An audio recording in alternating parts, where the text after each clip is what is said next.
Talking Tuesday. It's what we do. We just sit around, smoke a pound, and talk about what we do in the cannabis world. We gon' let you know how the business go on a brand new show. Talking Tuesday. Show you how to do it right. Hello and welcome to Token Tuesday, the podcast series where we talk about real cannabis topics from real cannabis players and how these topics impact you as a consumer or an investor or an owner or operator or anybody that is just entertaining or wanting to entertain the cannabis industry. But before we get started and get too far in this, I need y'all to go out there and push that button that say subscribe. You know what I'm saying? You know how the preacher come and say, hey, the word is free, but it costs to be up here on this pulpit.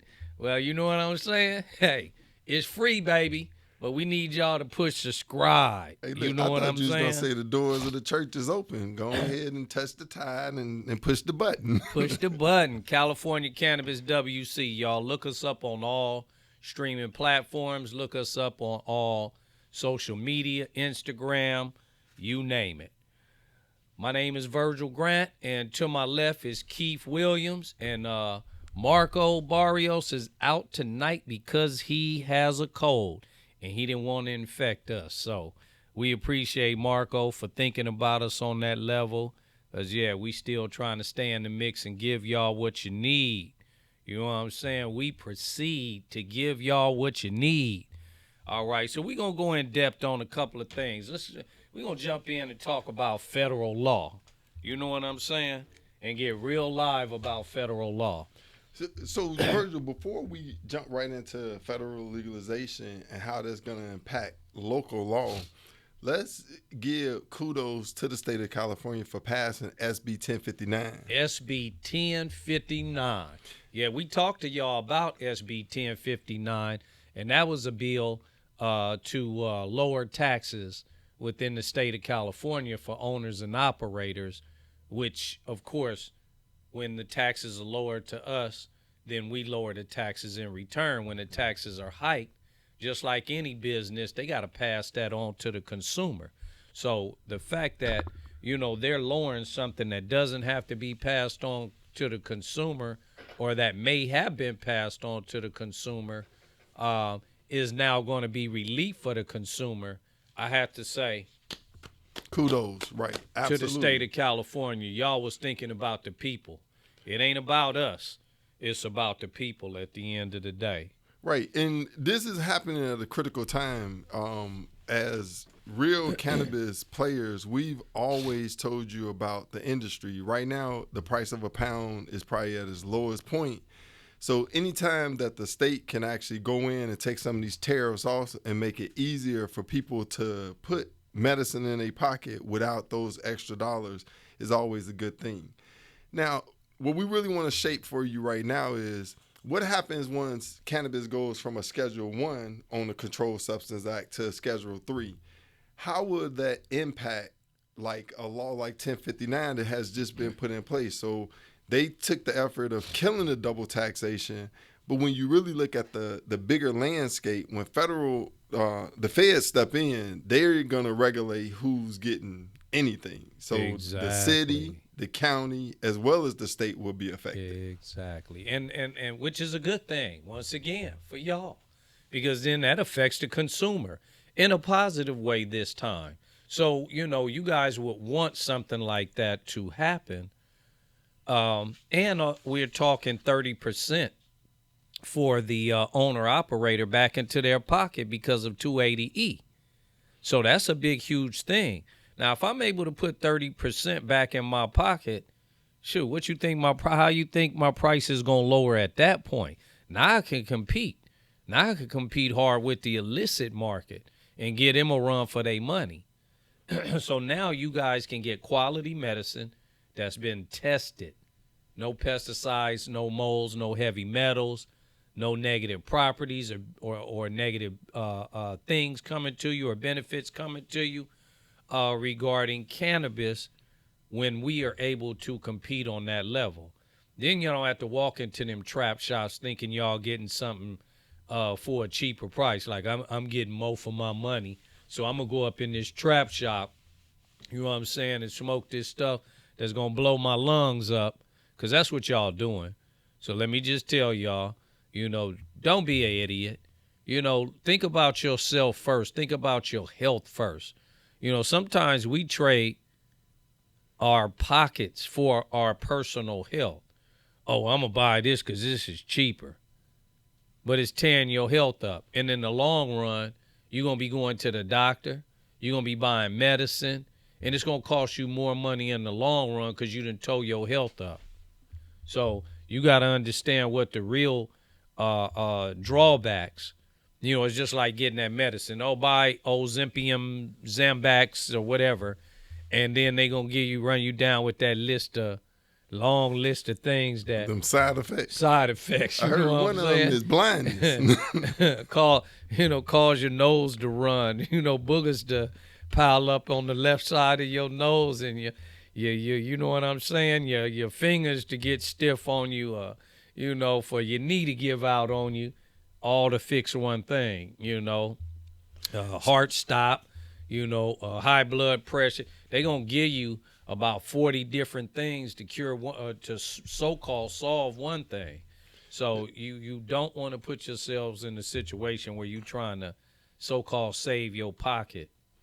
And at the end of the day, it's going to kill you off. So I want to shape this rescheduling to Schedule 3 to show how a brand like yours will, right now, is restricted to the state, unless you have a multi-state agreement where you operating in multiple states. Now, once it's rescheduled, you can be interconnected. So you can have a brand here and a brand in Illinois or Michigan, and you can transport. So one of the things that comes with Schedule 3 is interstate commerce.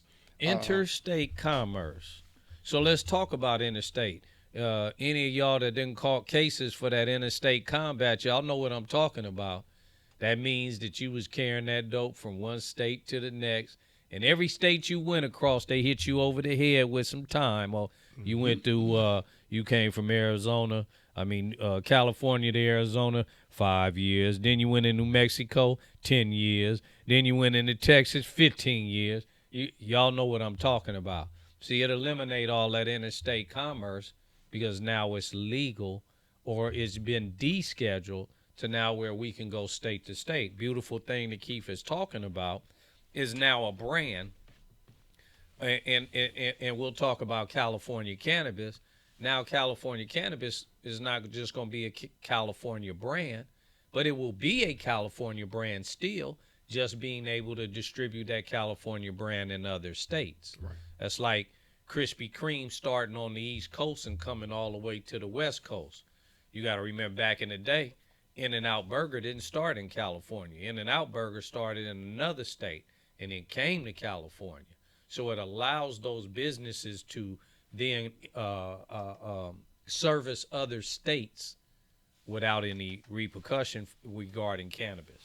And also keeping that same brand process. So that means, like, right now, currently, where California Cannabis Farms, it originates from the farm. When we go into this national scene, somebody from Illinois can get that same weed from the farm transported through them, because there's no restrictions. Right now, the way that brands are and this is something that some of your listeners might not know, that these IP deals don't mean that a California brand that's in New York is actually getting California cannabis. Exactly. 9 times out of 10, the way the laws are set up is that they growing that right in New York. Yep. You know what I'm saying? You remember that commercial when they said, when he said this, what was that commercial when he told him, he said, this was grown in what? Get the rope. Get the rope. What I'm saying? Get I remember rope. that. Yeah, so that's the same thing. You don't want nobody faking you out talking about this is California cannabis, and you getting it from Denver. Right. Or you getting it from Oklahoma. And I know y'all think that Oklahoma weed is something because Oklahoma is popping off with some weed. No. It can't beat California no day of the week. Let me tell you.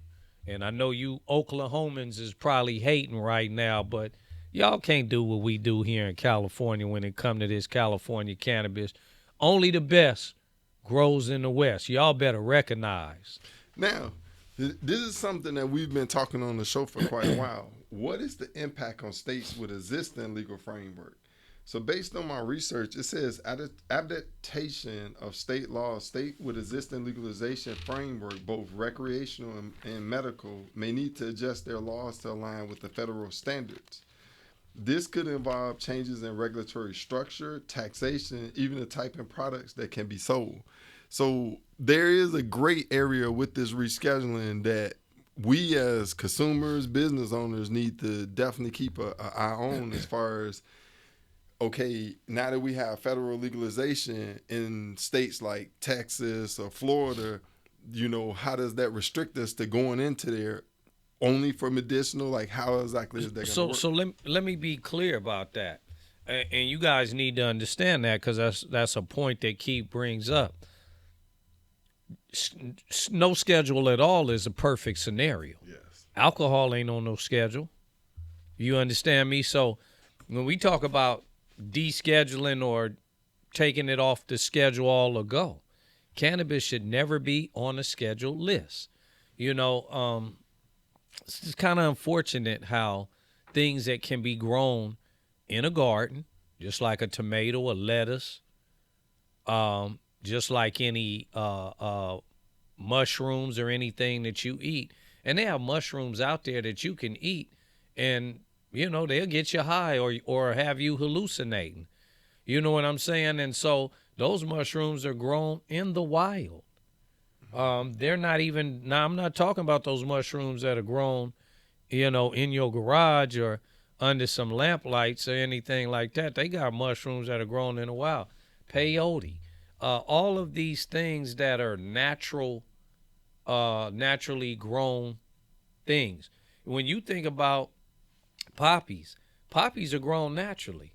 They only become what they are after you take it and then process that into something different. The coca leaves. Mm-hmm. The coca leaves, them Colombians eat that coca leaf to keep energy in them. Yeah. But where it becomes something is when you take those coca leaves and then you process it into cocaine. Now it becomes something different. And in my mind or in my thought is not the intent for a coca leaf.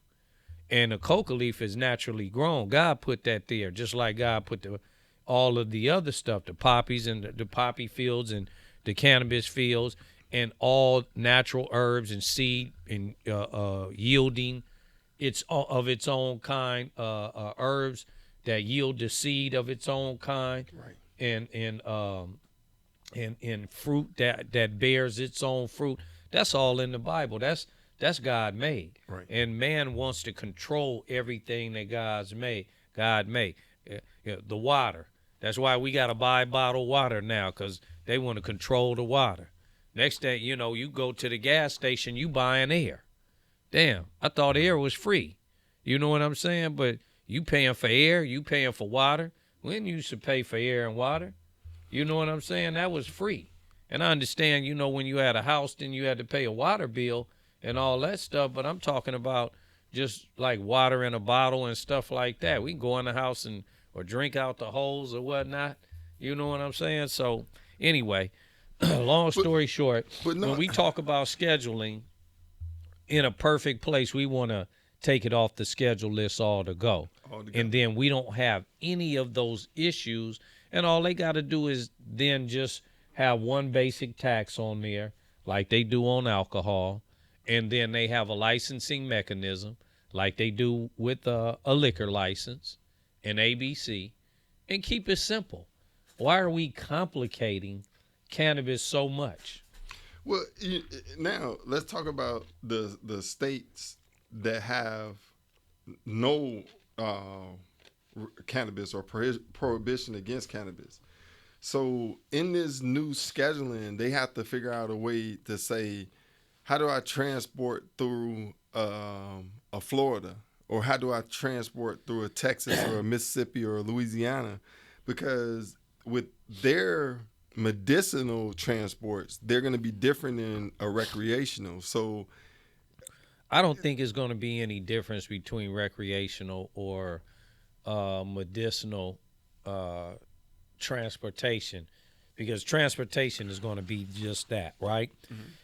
So let's talk about pharmaceutical drugs that have to go from one state to the next, right? When we talk about that, there is no issue from one drug going from one state to the next.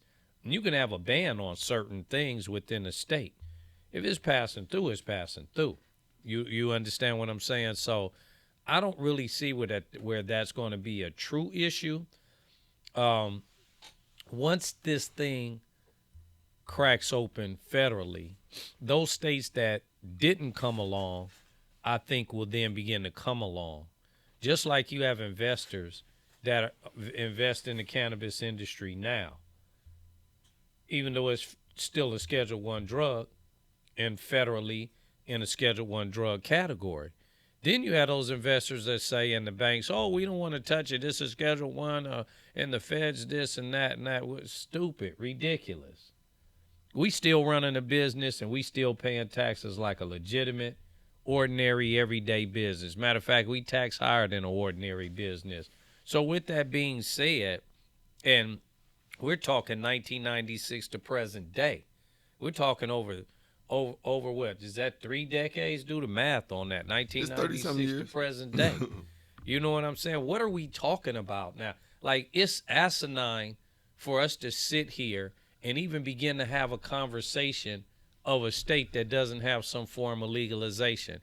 It's asinine to sit here after 30-something years of cannabis being grown and sold in the state of California legally for over 30 years, to say that we have a city out here that doesn't allow cannabis, right, or that doesn't have cannabis sales, or that has a ban on cannabis in their city. And if you look at the cities that have a ban on cannabis in their city, is that city a better place? Well, it's a question, rhetorical question I want everybody to think about. Think about if you live in a city with a ban. You tell me, is it safer? You could tell me, is there no drugs sold in that city, even with a ban?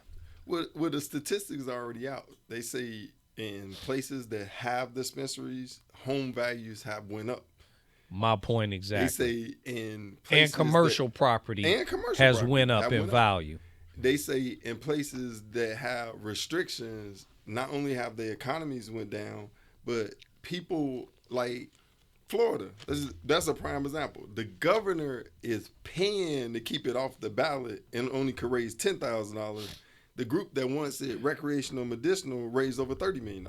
Exactly. And it's like the people telling you that they want it, but again, you trying to control something that you don't need to get in the way. Governor of Florida, you need to sit Santos. What's his name? What is it? Ron DeSantos? Oh, DeSantos, you need to sit your ass down somewhere. Boy, let me tell you, sit your ass down somewhere. The people done spoke. They want it. Let them have what they want. You know, I bet y'all got guns out there. So you tell me what's more dangerous, smoking a joint or having a weapon packed on your side. You understand what I'm saying? So, you know, this is ridiculous. That, like I said, that we are even having this conversation about a state not having legalization of any sort when it comes to cannabis. You should have medicinal purposes, and you should have adult use. I don't even really like using the term recreational. I like more adult use, right? Because you got to be 21 and over in order to use it for adult use purposes, which a lot of people consider the recreational. Here in California, there is no recreational cannabis in California. So let me be politically correct right now. ALMA, Adult Use Act, Adult Use Marijuana Act. That's what ALMA represents. AUMA, Adult Use Marijuana Act, right? Not recreational use, adult use, meaning that you have to be 21 and over to use cannabis in the state of California, not unless you are using it for medical purposes. Right. If you have your medical recommendation, then you can be any age. So let me be very clear.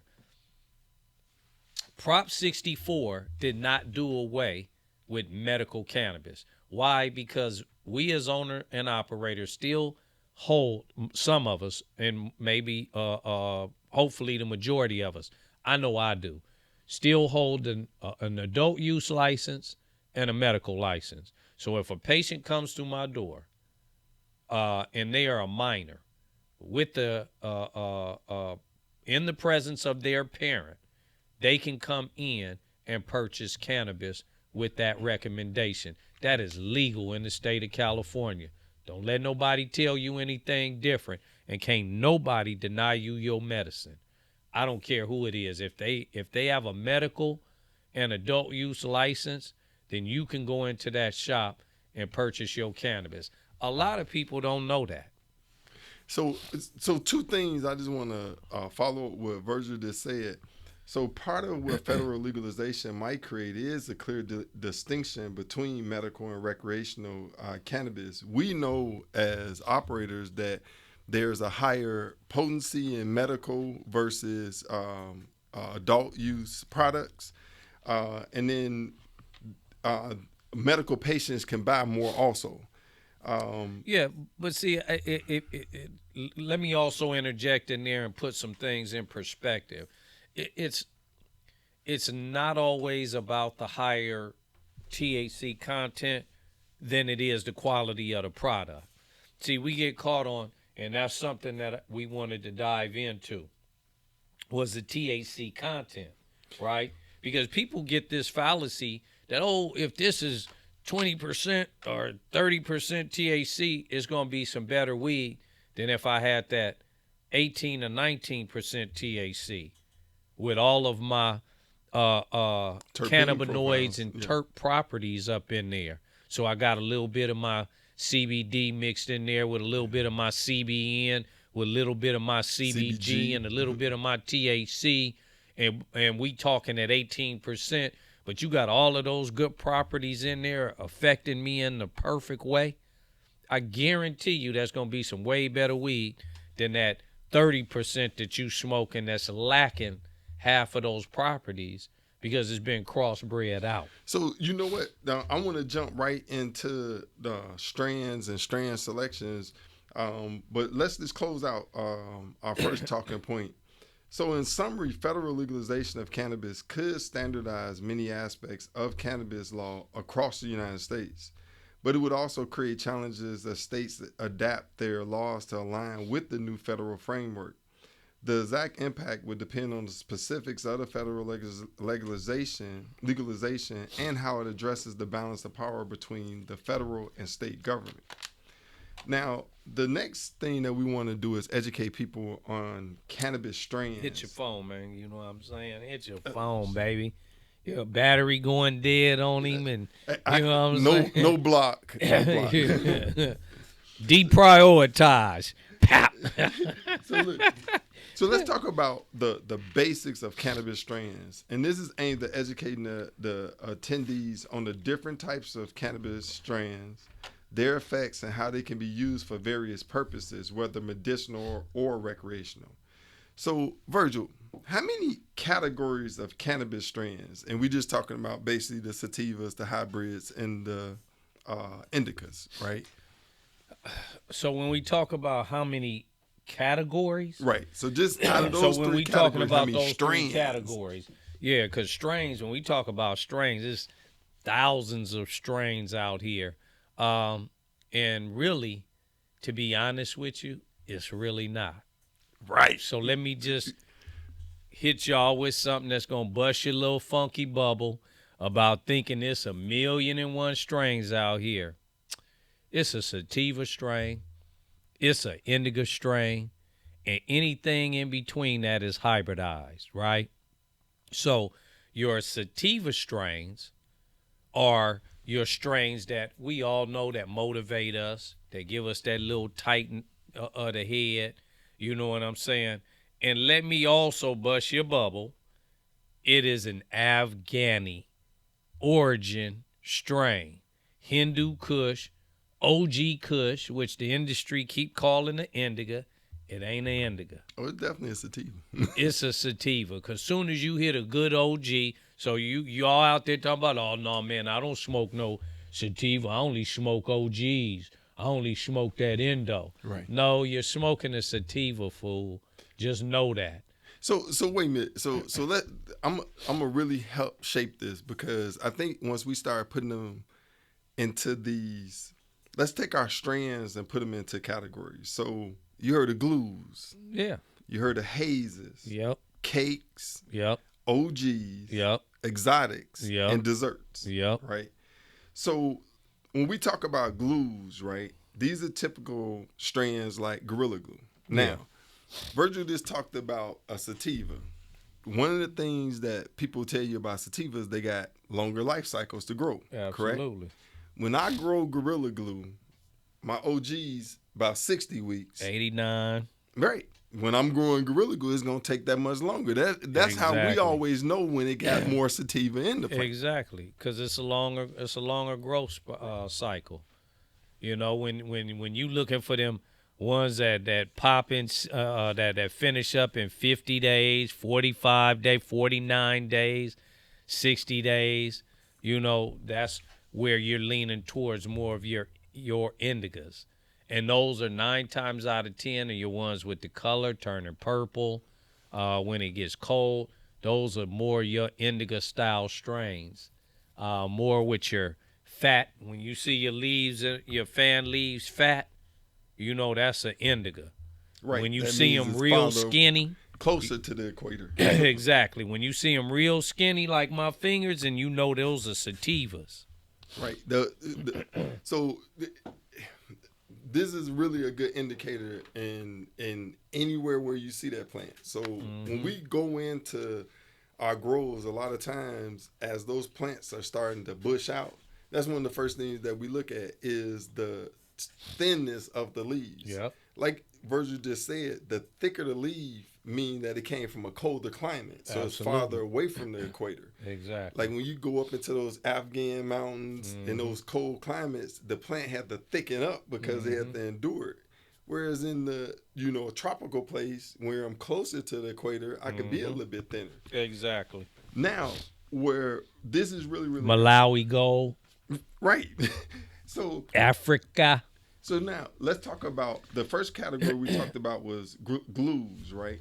So now let's talk about hazes, right? Hazes are groups of sativa-dominant strands that originate from a mix of land races. Now, if you listen to all these, Mexico, Colombia, Thailand, India, all warm climate places, these are now known for their uplifting and energetic effects, making them popular for daytime use. So, Super silver haze. oh yeah, You know what one I'm of my saying? favorite, lemon haze. Amnesia haze. You know, that's one of them Aryan strains. Amnesia haze. Won the Cannabis Cup, 3 years in a row. The hazes are actually real good strains that we used to have. We had silver haze, super silver haze, lemon haze, mango haze. We had so many different hazes, which were actually real good strains. And those hazes were a lot of what the people used to smoke back in the day, called indica strains. Type that up. Called indica strains. So that was something that back in the day, we got to keep the brother correct over here. You know what I'm saying? He's slipping on his pimping. His phone deprioritized, his mic deprioritized. You know what I'm saying? You got the tech guy coming in helping and everything. But getting back to the hazes and whatnot, the hazes are more of your sativa, strong sativa leaners. And when we talk about a haze, you also have to understand that some of your hazes are very racy. So someone who, and let's get into the medicinal aspect of this when we talk about that, because you don't want to give somebody that has anxiety a haze. Right. You want them to stay away from a haze. You don't want to give somebody who's always high strung and just kind of on that level. No, you want to give them something that's going to kind of level them out, not send them through the roof, because then now you go through this little trip. You get the heart palpitations. You get the, shortness of breath. You start going through some things that you shouldn't be going through because you not even understanding what your endocannabinoid system needs to be fed. Right. Because we have receptors within our system, and they receive things in different ways. And it's very important to know your endocannabinoid system and what you should be feeding it. Now, the main reason why we're going over this section with these 6 categories of strains is so you can know when to use them. So, as Virgil just said, these strains are often a spicy citrus aroma and are favored for those abilities to boost creativity and sociability. Now, when you talk about hazes, another characteristic is that euphoric feeling that you get. So, when you look at cannabis and them like putting it in the same category as mushrooms, that's that euphoric effect that they talking about. Because I know a lot of people like, well, I smoked weed a plenty times. Well, you never had a haze. Because if you had a haze and all of a sudden start seeing bunny rabbits pop around, then you will say, oh, that's what they mean. So it's very important to know that the cannabis, that what you use and how it should react. Mm-hmm. Because now I know, in what situation to use it. Exactly. You know what I'm saying? So our and next they also one is keep you very alert. You have some sativas that keep you very alert, but they also they calm your nervous system. And I had talked about it one time before. Some people in California, really a lot of people in California, wouldn't be no road rage if folks were smoking and driving. That's for damn sure. You know what I'm saying? Because, he hit the joint and somebody be the car. Oh, go right ahead. right. Go on.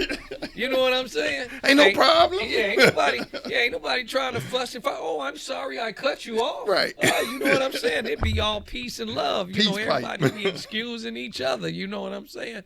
And so it does that. I'm gonna tell you something. The other day, I was driving driving on the freeway, and I had my little pipe in the car, so I hit my little pipe while I'm driving down the freeway. They say don't smoke and drive.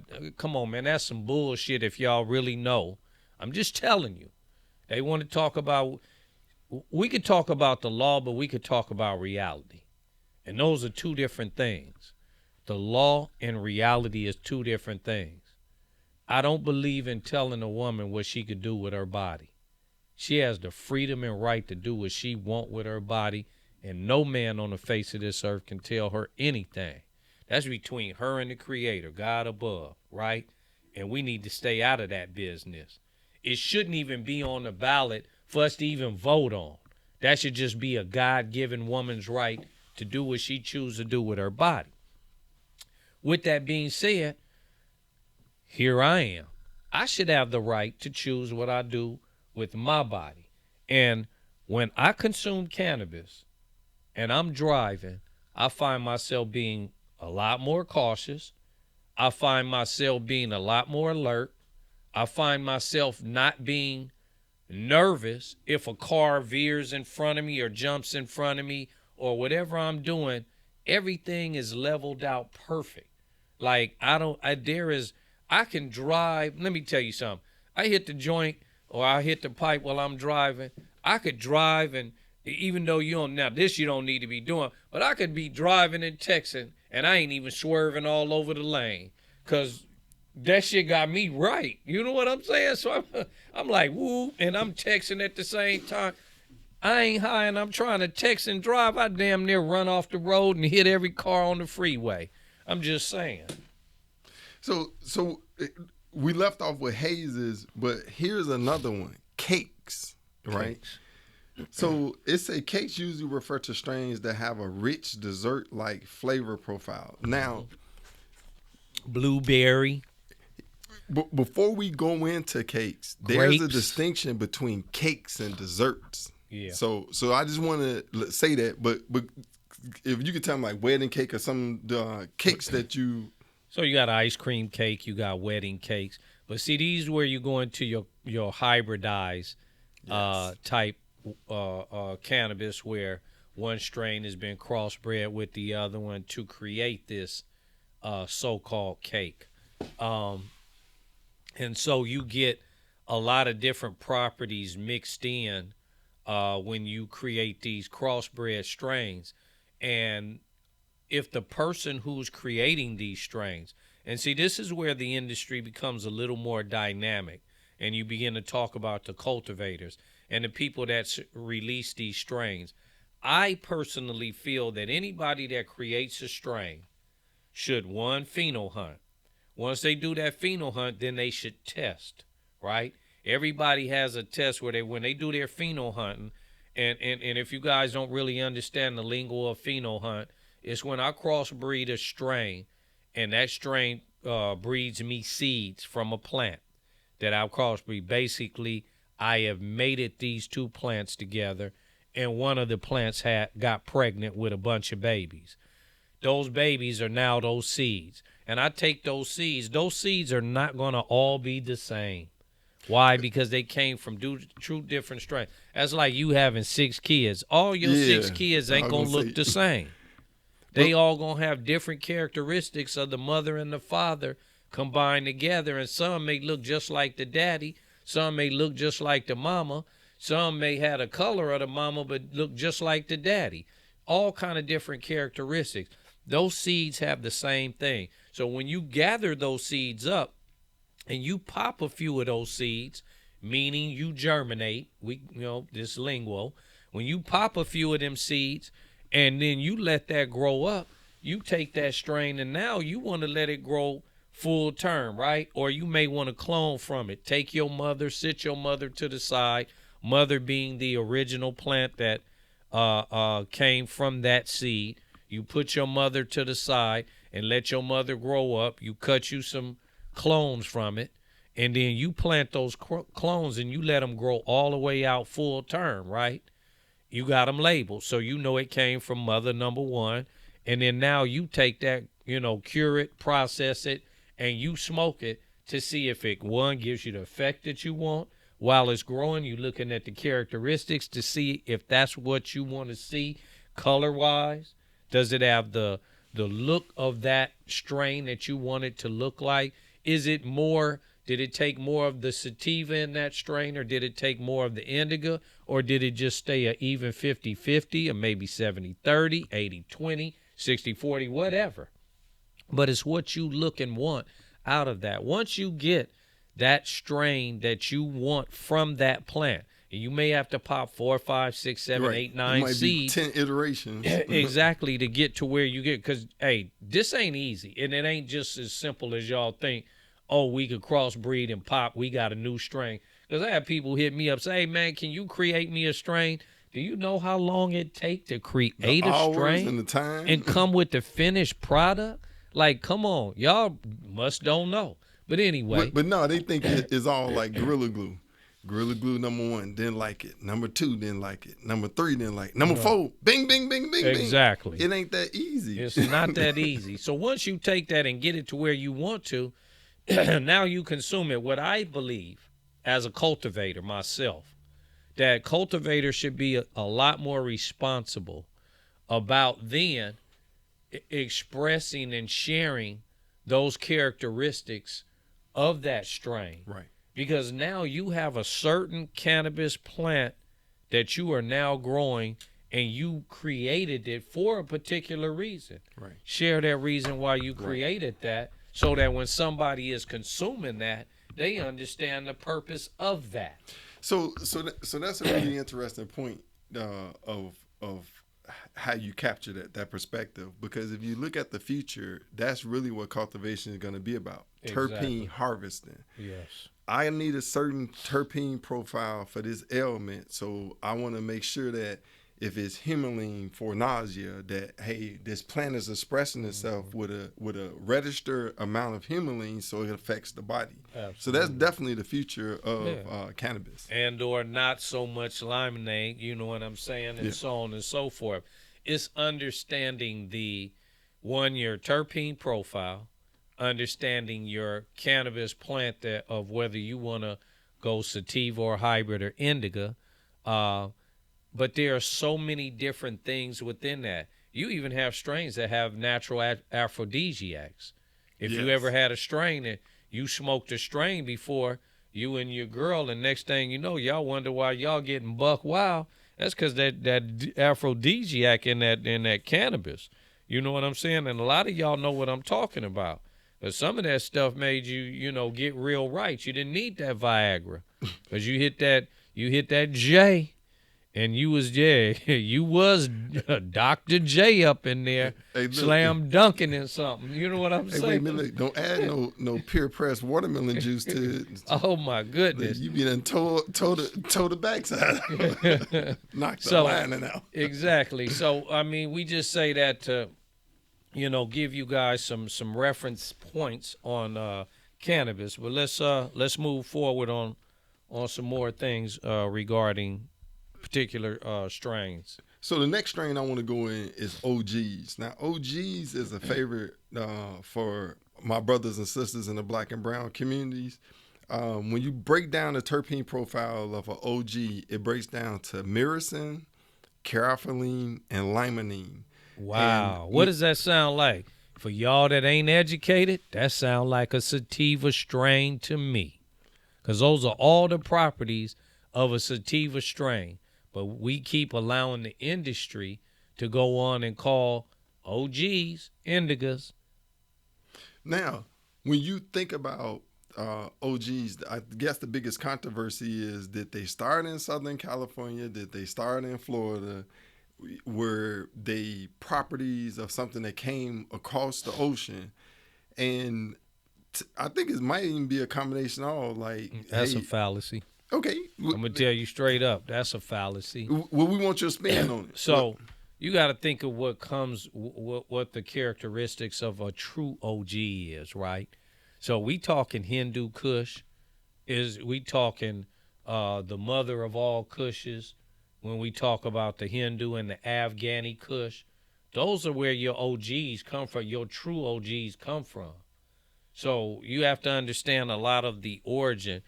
See, back in the day, what a lot of people didn't realize, that those hippies that were in the mountains of Humboldt, they did a lot of traveling back in their exploration days. And those hippies was backpacking all across the world and all across the United States. And they were in this country and that country. They was in Afghanistan and got some seeds over there. They was in Thailand and got some seeds over there. Because y'all know about that chocolate tie that smelled just like chocolate wrapped around the stick, that tie stick, with a string wrapped around it. Some of y'all too young to even know about that. Hey, that was a straight indica. Because you smoked that tie and your ass was out. You was stuck in the couch, that chocolate tie. So when we talk about a lot of the origins of where this stuff comes from, Malawi gold, those were African seeds. Those were seeds that came out of Africa. See, people were strain hunting before the strain hunters. Looking for land races. And bringing those seeds and smuggling them back over here to the mountains of Humboldt, and then started planting them in the best soil on the face of this earth. And that weed came out better than it did in Afghanistan, better than it did in Africa and Malawi, better than it did in the Hindu Kush Mountains, better than it did in Thailand. I'm here to tell you. So that's how Humboldt originally got their reputation. So it's two things I want to point out about what you just said. So even with like Durban poison, which is another African land race. Sativa.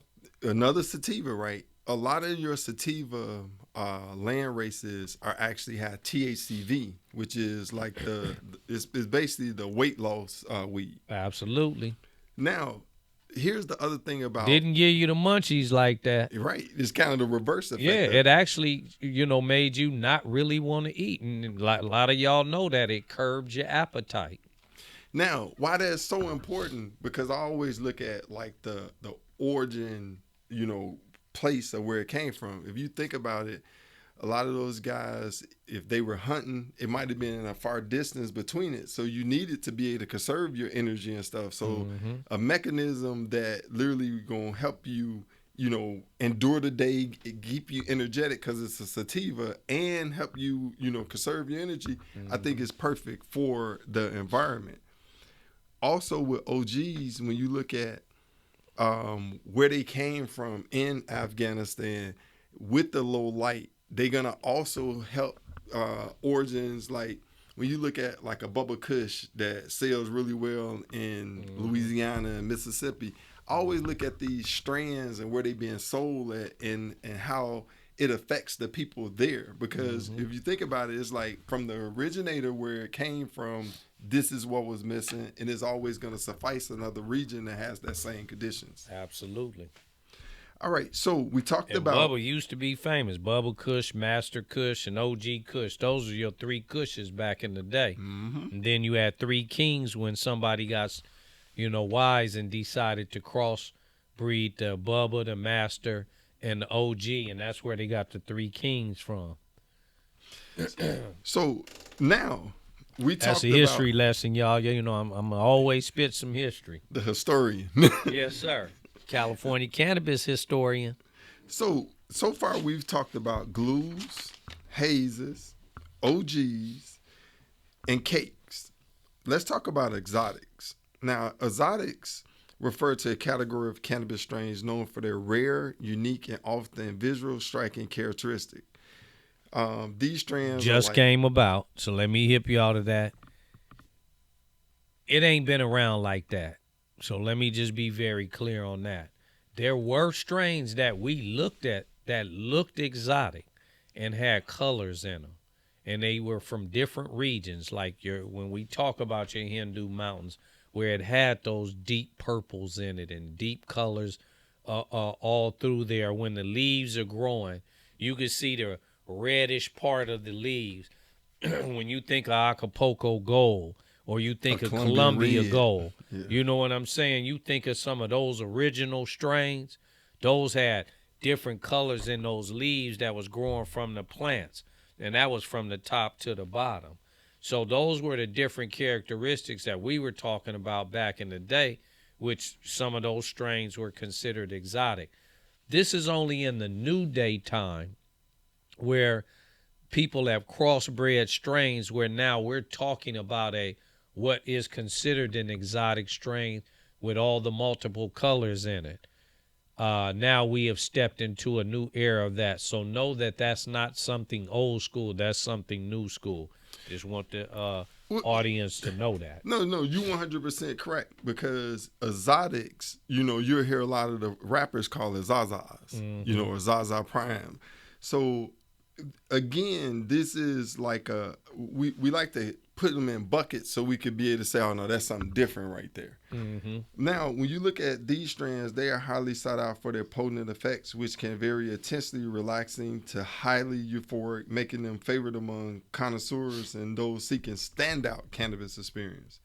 So the last category we have are desserts. Now, we have a category just for cakes, right? But now you have your cookies, you have your sherbets, you have your gelatos. These are what we consider desserts. They have indulgent flavors. You'll get notes of vanilla or notes of cream.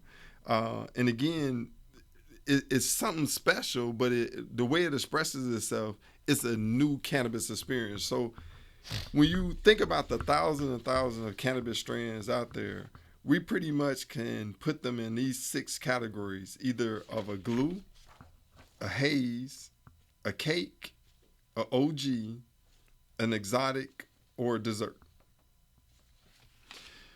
All right, so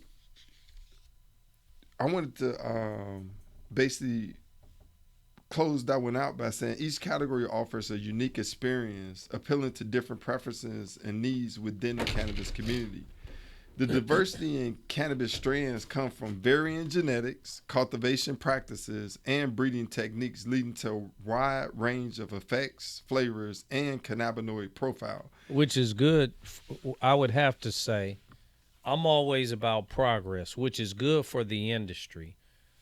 I'm not saying that that these what they consider to be exotics are not good for the industry. Change is always good, but when you talk about certain properties and medicinal benefits, then we have to kind of take exotics and push those to the side, because then we can't specifically hone in on certain properties and benefits when you too busy breeding 4 and 5 different strains after Right. 4 and 5 different strains.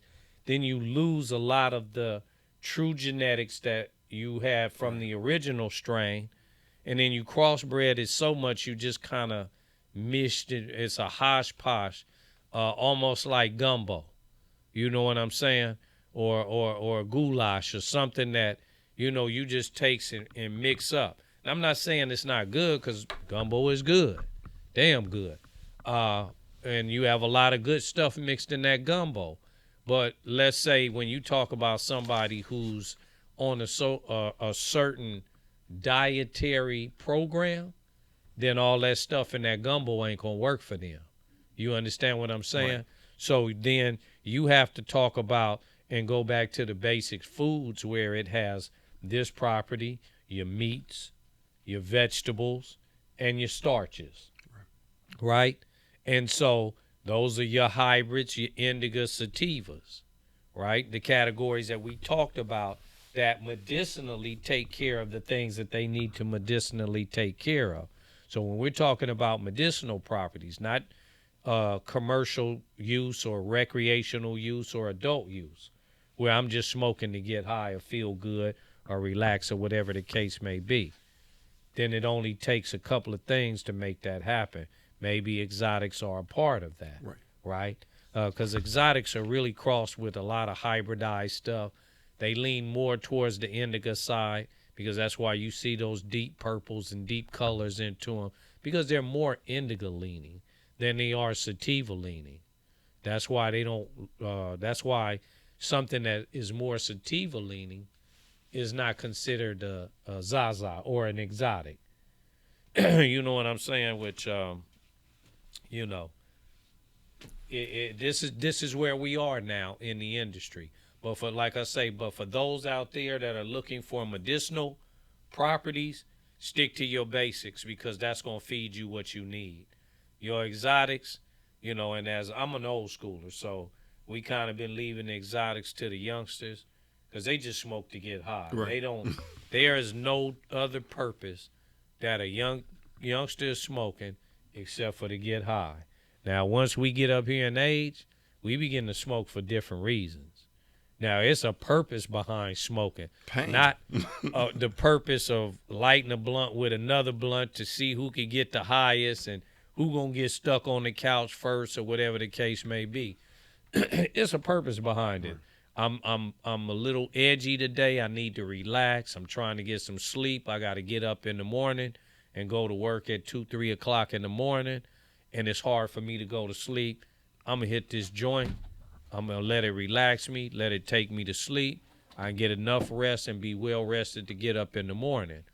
You know what I'm saying? Or I need to be motivated to go do some shopping, and I'm just not really feeling like I got a little energy, so I need a little pick-me-up. So I'm going to hit a sativa. I'm going to get lifted, you know what I'm saying, gifted and lifted, and I'm going to go on about my day and handle my business.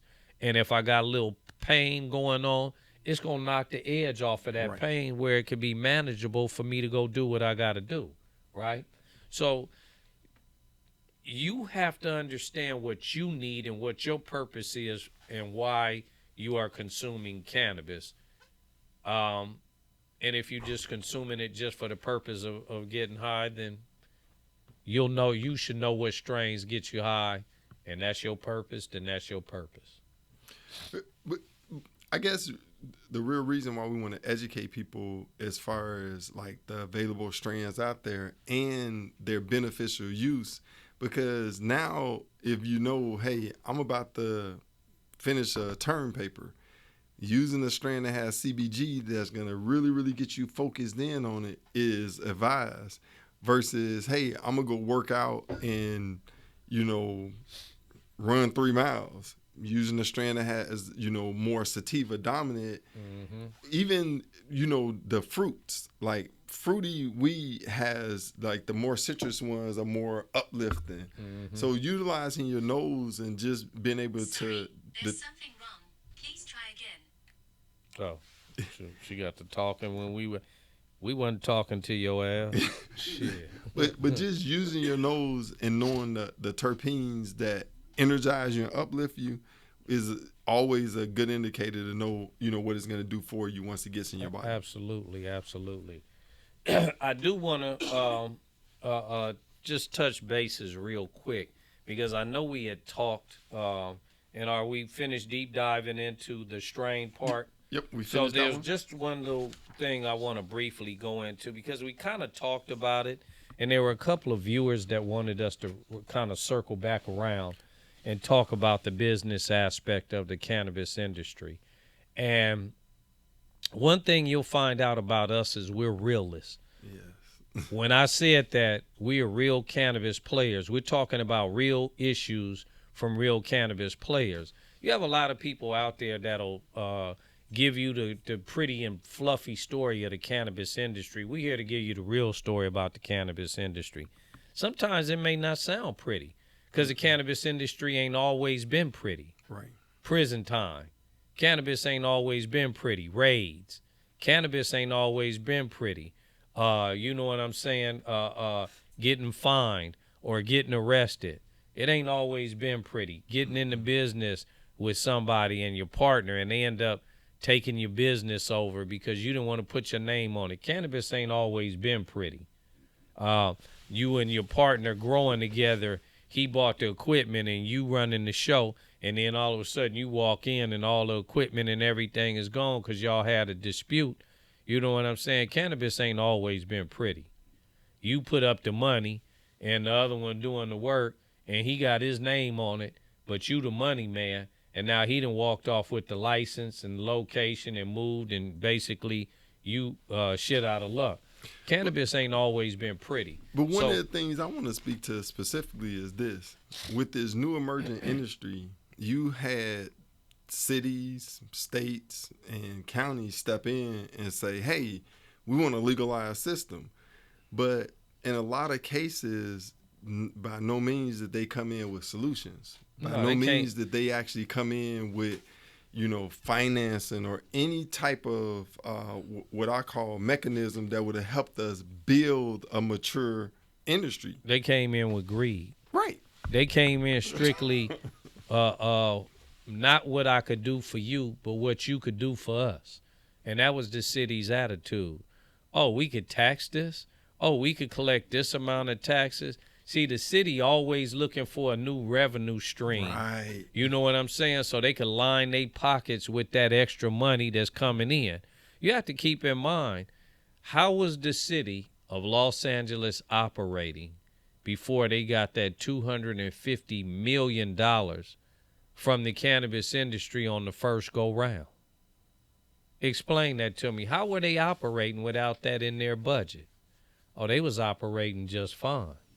But now we got an extra $250 million, now $350 million, now $400, now, oh, shit, this thing is giving us money? You see what I'm saying? Where's that money going?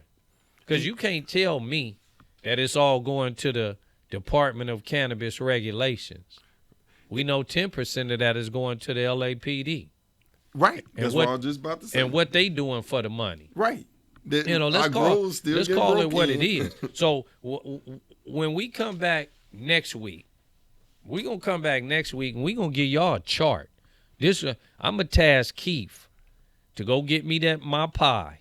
And on that pie, that pie is 100%, but it's going to be chopped up to show you Where who's that all money is getting allocated money to. off of the cannabis industry's back, and what are they doing for the cannabis industry to help the cannabis industry thrive, or are they robbing and stealing from the cannabis industry and collecting the money and keep telling us, bottom line pay. They got us out there on Figueroa in our high heel pumps and the skirt, and that's how the city doing us. They pimping us. Yeah. State pimping us, and then they got all these regulations, but they let everybody else run wild.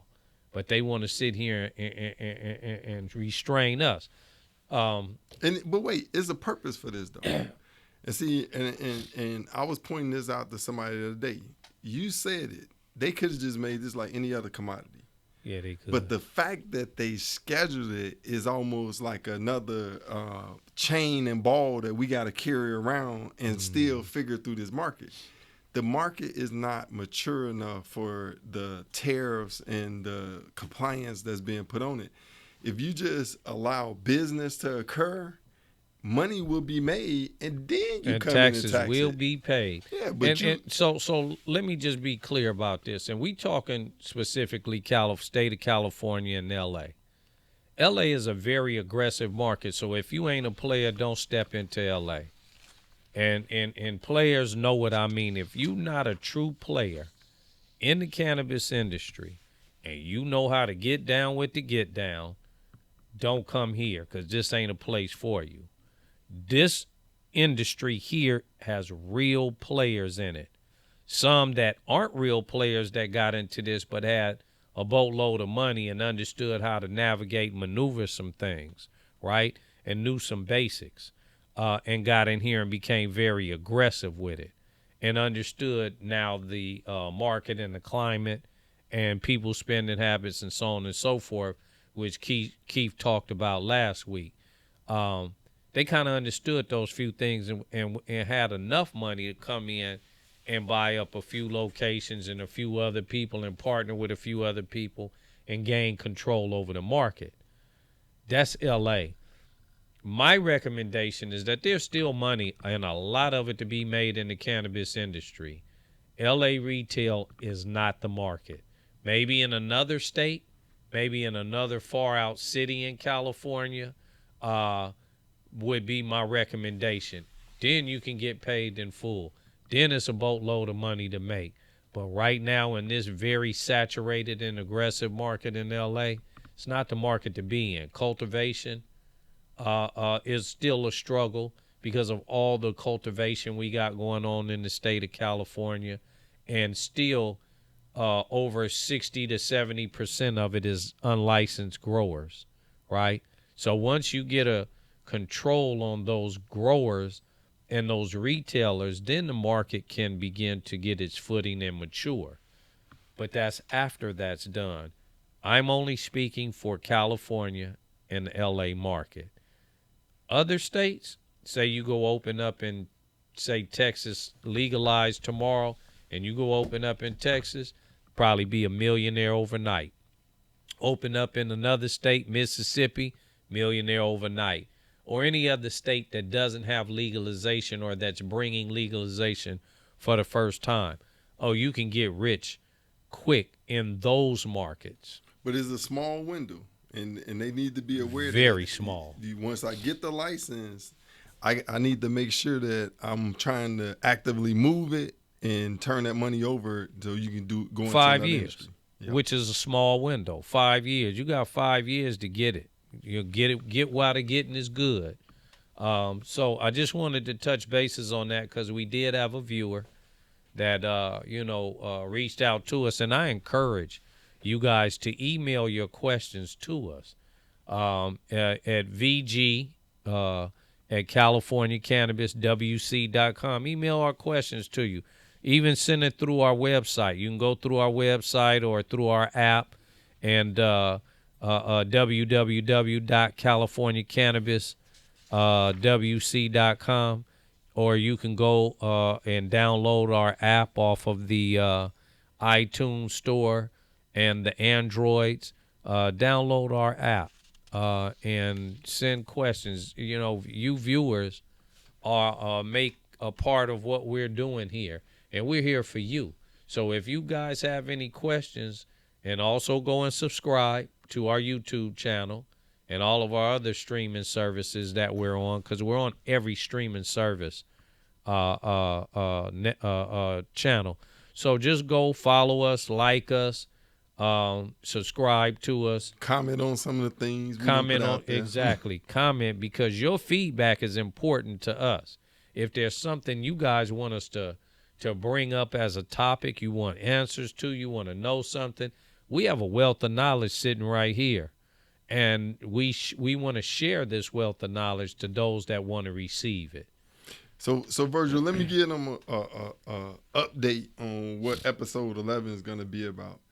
So what we want to talk about is the benefit of cannabis education programs in minority communities. One of the things that Virgil shared from the very beginning is his heart for the community. And what we really want to talk about is how do we not only monetize the cannabis sales in the community, but we make it beneficial so it's now something that's going to add value back into your community. Like we said, dispensaries that are going into these communities, home values are going up. How else can we monetize this cannabis experience and make it positive for everyone?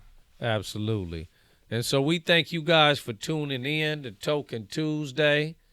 You know, we will be back. Oh, and before I go, I just wanted to show y'all, you know what I'm saying? This is Token Toss, you know, perfect for Token Tuesday. See, while y'all sitting around watching Token Tuesday, y'all could get you a little token toss. It's one of our vape pens that we sell. You can just, we call it token toss because you toke it, and when it's done, you toss it.